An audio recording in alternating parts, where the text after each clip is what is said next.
रंगों से भरी होली की रात, बीकानेर की गलियों में ढोल नगाड़ों की आवाज और हजारों लोगों की भीड़ के बीच गूंजते हुए अमर संवाद। कहन की भरी कटारी रे, मेरे सीने में मारी रे। जी हाँ, हम बात कर रहे हैं बीकानेर की ऐतिहासिक लोक नाट्य परंपरा शहजादी रम्मत की, जो होली के अवसर पर आयोजित होता है। ये रम्मत शहर के बिस्सा चौक और बारह गुआट चौक में मंचित होती है, जो पूरी रात चलती है और अगले दिन सुबह तक अपने रंग में सराबोर रहती है। लोक नाट्य परंपरा में नौटंकी शहजादी रम्मत का विशेष स्थान है, जो सिर्फ एक नाटक नहीं बल्कि बीकानेर की आत्मा और संस्कृति की पहचान है। बीकानेर की इस ऐतिहासिक रम्मत की शुरुआत बिस्सा चौक और बारह गुआट चौक से होती है। बिस्सा चौक में ये रम्मत उस्ताद रमणा बिरसा के अखाड़े में माँ आशापुरा स्वरूप की स्तुति से शुरू होती है। कहते हैं कि ये परंपरा पिछले करीब 400 वर्षों से चली आ रही है, जिसका आगाज 12 गुआट चौक में भगवान गणेश स्वरूप की स्तुति के साथ होता है। रात के अंधेरे में जब दीपों की रोशनी के बीच ढोल नगाड़े बजते हैं, तो माहौल में एक अलग ही ऊर्जा भर जाती है। इस रम्मत की सबसे खास बात यह है कि इसमें महिला किरदारों को भी पुरुष कलाकार ही निभाते हैं। लोकगीत, नृत्य और अद्भुत अभिनय के साथ ये रम्मत पूरी रात चलती है और अगली सुबह तक पूरे बीकानेर में इसका जादू बरकरार रहता है। इस रम्मत की कहानी एक रोचक और नाटकीय ताने बाने से बुनी गई है, जिसमें भाभी के तानों से नाराज होकर देवर शहजादी से विवाह करने की जिद ठान लेता है। वो महल तक पहुंचने के लिए महिला वेश में मालिन से मदद मांगता है। शहजादी उसके प्रति आकर्षित हो जाती है।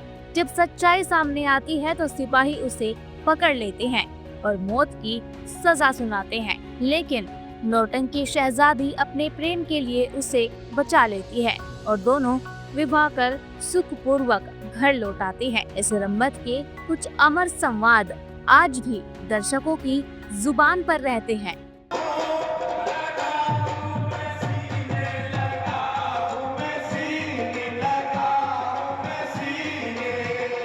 बीकानेर की इस अद्भुत लोक नाट्य परंपरा ने न केवल राजस्थान बल्कि पूरे भारत और दुनिया में अपनी अलग पहचान बनाई है। यूनिवर्सिटी ऑफ लंदन से लोक नाट्य पर रिसर्च कर रही डॉली शर्मा ने इसे देखकर कहा कि अब तक मैंने इसके बारे में सिर्फ सुना था, लेकिन इसे देखने का अनुभव अविस्मरणीय रहा।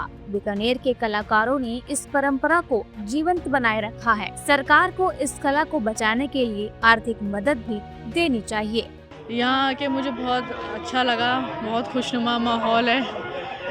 रम्मत का परफॉर्मेंस हो रहा है और एक ऐसी लोक कला है जो कि 400 वर्षों से कहते हैं कि चली आ रही है और उसको आज भी ज़िंदा रखना है बहुत बड़ी बात है। हाँ, तो जैसे ये भी एक इंटरेस्टिंग बात है क्योंकि जो है नौटंकी में भी 1930 से पहले जो आदमी थे वही नारी पात्र करते थे और यही मेरी थीसिस का सब्जेक्ट है कि कैसे जो औरतें आई तो उसकी वजह से क्या क्या इम्प्रूवमेंट्स आए नौटंकी स्टेज पे।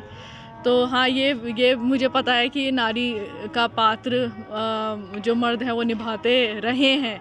एक्सपीरियंस इज़ वेरी नाइस और मतलब एज अ रिसर्चर ये मेरा भी एक पॉइंट है कि जो फोक आर्ट्स हैं वो हमेशा जीवित रहें, क्योंकि ये क्या है कम्युनिटी को साथ में लेके आती हैं। जैसे अभी भी आप देखेंगे तो कितने सारे लोग हैं, मतलब around 100 people are watching attending this रम्मत और तो ये काफ़ी ये जिंदा रहनी चाहिए फोक आर्ट्स। बता दें कि इस रम्मत को देखने के लिए हर साल हजारों लोग बीकानेर पहुंचते हैं और इस ऐतिहासिक परंपरा का हिस्सा बनते हैं। रंग, संगीत, नृत्य और नाटकीयता के इस अद्भुत संगम ने शहजादी रम्मत को एक सांस्कृतिक धरोहर बना दिया है।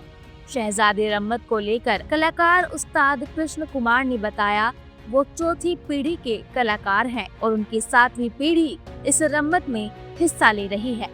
मतलब ये स्थान है 400 वर्ष पुराना है। मेरे तो वर्तमान में तो हम 3 हैं, वैसे मेरी ये 7वीं पीढ़ी है। हाँ, हमारे दादाजी पिताजी हम रमतों के मतलब माध्यम से यही संदेश देते हैं कि सबसे पहले तो आप एकजुट होकर के संस्कृति को जीवित रखो।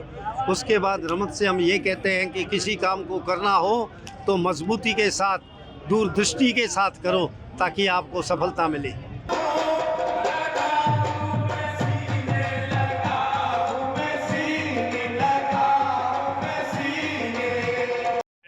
पिछले ये समझिए कि 70 वर्षों से इस रम्मत को बराबर इसका साक्षी रहा हूँ। जब भी यहाँ बीकानेर में रहा हूँ, रमन शाह बिस्सा उस्ताद के संरक्षण में ये रम्मत होती है।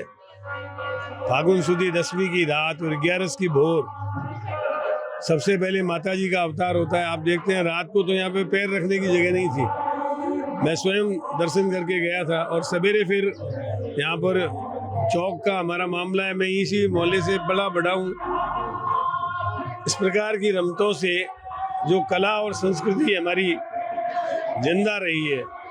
नई पीढ़ी को जो नुक्कड़ नाटक आजकल लोग खेलते हैं, ये नुक्कड़ नाटक थे जिससे लोग होली के 7-8 दिनों में होली के रंग में रंगे रहते थे। और हर मंदिरों में आप देखते हो उत्सव होते। हमारे नरसिंह जी के मंदिर में, लक्ष्मीनाथ जी के मंदिर में, गोपाल जी के मंदिर में, सब जगह ब्रज की होलियां गाई जाती है। ऐसा लगता है कि ब्रज यहाँ आ गया है। इस संस्कृति को जिंदा रखने के लिए कला और संस्कृति विभाग की तरफ से मैंने जिन संस्थाओं का रजिस्ट्रेशन होया हुआ था उनको अनुदान दिया और यूआईटी के माध्यम से हर रम्मत को 50-50 हज़ार रुपये की सहायता दिलवाई। मैं चाहता हूं कि वर्तमान सरकार भी इन संस्कृति को बचाने के लिए, इस संस्कृति को संरक्षण देने के लिए मेरे द्वारा जारी परंपरा को जारी रखें ताकि ये संस्कृति बच सके। राजस्थान फर्स्ट के लिए बीकानेर से अलंकार गोस्वामी की रिपोर्ट।